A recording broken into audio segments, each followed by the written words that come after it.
This is how I made a super simple DIY hedgehog feeding station. So to start with, you need either a plastic or a wooden box. I've gone for plastic because I like to film the hedgehogs. I haven't put a lid on, some people do, just because I want the box to be more easily mobile, more easy to refill and clean. You just need to cut a 13cm by 13cm hole for the hedgehog to gain access.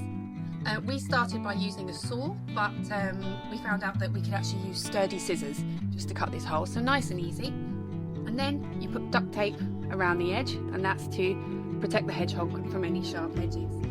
You then need to find a quiet spot in your garden for your hedgehog feeding station. And you need to fill it with shallow feeding trays and water trays. So we have one here, feeding tray. You need to add a water tray as well. And the type of food that you need to feed them is meaty cat or dog food, or kitten biscuits, chicken flavour for preference, or you can get speciality hedgehog food. Don't feed them milk or bread because that doesn't agree with their tummies. The next thing you need to do is to weigh the box down, and that's going to stop larger animals like cats and foxes from tipping the feeding station over. Ideally you want to use a brick or a concrete slab, something like that.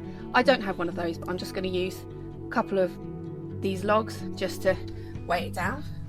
This is a level 1, I'd say, feeding station. If you don't find that you have problems with cats, this is all you need, simple as that.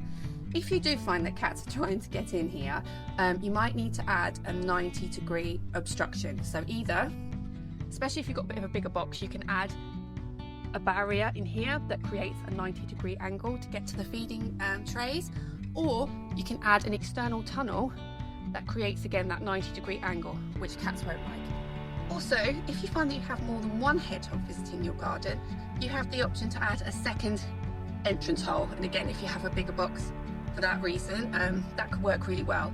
Hedgehogs tend to be solitary and can fight over food, so if you do have that issue, you do have a lot of hedgehogs in your garden, by adding an extra entrance, you make sure that hedgehogs can't become trapped inside and bullied by other hedgehogs or other animals.